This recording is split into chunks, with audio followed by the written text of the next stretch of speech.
Bismillahirrahmanirrahim. Assalamualaikum warahmatullahi wabarakatuh. Baiklah, pada kesempatan kali ini kita akan belajar tentang matriks dan sistem persamaan. Ini diambil dari sumber bacaan modul Aljabar Linear 1 Ibu Asri Fitria Nuraini. Dan bersama saya Ari Limitis Putra MPD. Mari kita belajar.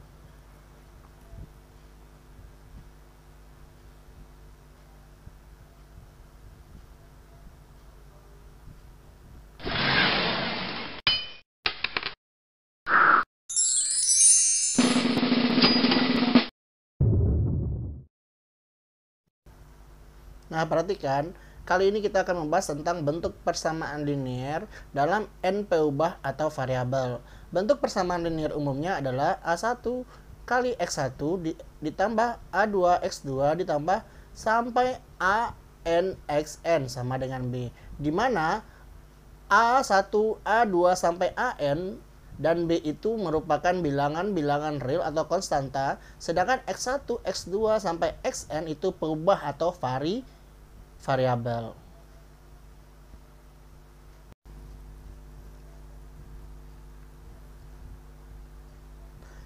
Dengan demikian, maka suatu sistem linear dari M persamaan dan dalam N peubah, sistem persamaan M kali N adalah sebagai berikut. A11 X1 ditambah A12 X2 ditambah sampai A1N XN sama dengan B1. Persamaan linear yang kedua, A21 X1 ditambah A22 X2 ditambah sampai A2N XN sama dengan B. Sampai ke M, berarti AM1 X1 ditambah AM2 X2 ditambah sampai AMN XN sama dengan BN. Ini berarti suatu sistem persamaan linear dari M persamaan dalam N peubah. Nah, perhatikan contoh sistem linear sebagai berikut. Sistem 2 kali 1. Berarti ini apa artinya? 2 persamaan dan 2 peubah. Berarti ini 2 persamaan dan 2 peubah. Berarti X1 dan X2 peubahnya. Sekarang sistem 2 kali 3. Berarti 2 persamaan, 3 variabel atau 3 peubah. Berarti X1, X2 dan X3. Berarti 2 persamaan ya. Terdapat 2 persamaan dan 3 peubah. Dan sistem 3 kali 2 ini berarti 3 persamaan, 2 peubah atau 2 variabel. Berarti X1, X2 peubahnya, persamaannya ada 3.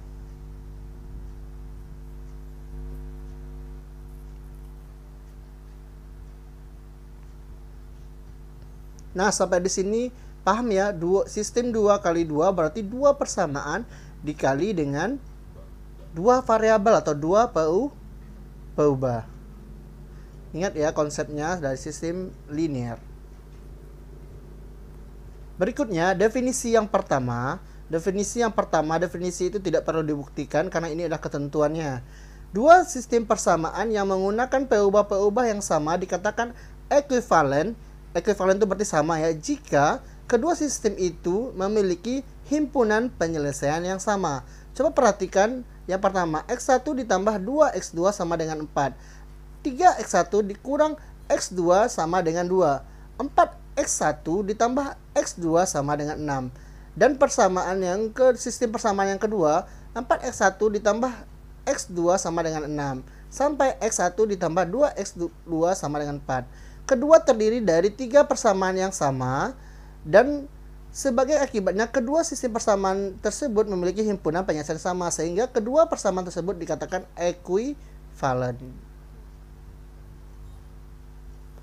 Nah, jika salah satu persamaan dari sistem persamaan itu dikalikan dengan suatu bilangan real bukan 0, maka hal ini tidak berpengaruh pada himpunan penyelesaian dan sistem yang baru akan ekuivalen dengan sistem yang awal.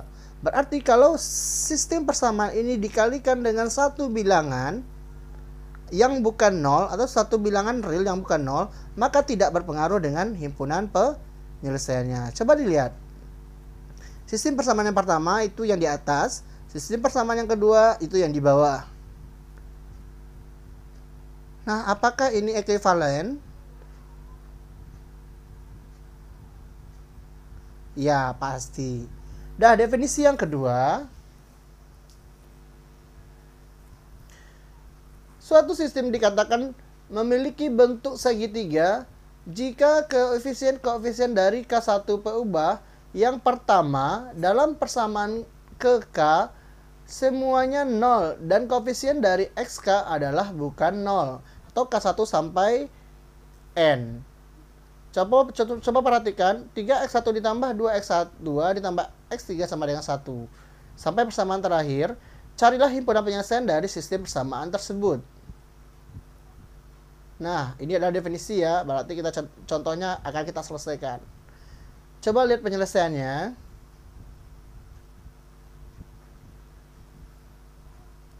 Nah, ini sistem persamaannya, berarti 2x3 itu sama dengan 4.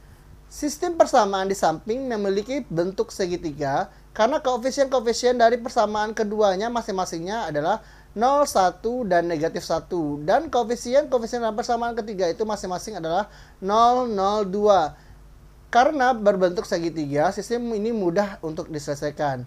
Dari persamaan ketiga itu diperoleh, nah kita lihat ya penyelesaiannya. 2x3 sama dengan 4, berarti x3 itu 4 dibagi 2 sama dengan 2. Kemudian substitusikan x sama dengan 3 ke persamaan yang kedua. Berarti x2 dikurang x3 sama dengan 2. Substitusikan x3-nya mendapatkan x2-nya sama dengan 4. Kemudian substitusikan kembali x3 sama dengan 2, x2 sama dengan 4 ke persamaan pertama. Nah, nanti kita akan peroleh substitusi, tahu ya, artinya ganti ya, kita ganti angkanya, kita masukkan angkanya, berarti dapat kita peroleh x1 itu sama dengan negatif 3. Nah, himpunan penyelesaian dari sistem persamaan di atas adalah negatif 3, 4, dan 2. x1, x2, dan x3. Nah, begitulah penyelesaian dari sistem persamaan linear. Sembarang sistem segitiga n kali n dapat diselesaikan dengan cara yang sama seperti dalam contoh. Pertama, persamaan ke n diselesaikan untuk mendapatkan nilai xn. Nilai ini digunakan dalam persamaan ke n kurang 1 untuk menyelesaikan nilai xn kurang 1. Nilai xn dan xn kurang 1 dikatakan dalam persamaan ke n kurang 2 untuk mendapatkan nilai xn kurang 2 dan seterusnya. Metode menyelesaikan sistem segitiga ini disebut dengan substitusi balik. Nah, demikianlah pertemuan kita kali ini tentang matriks dan sistem persamaan. Sampai jumpa.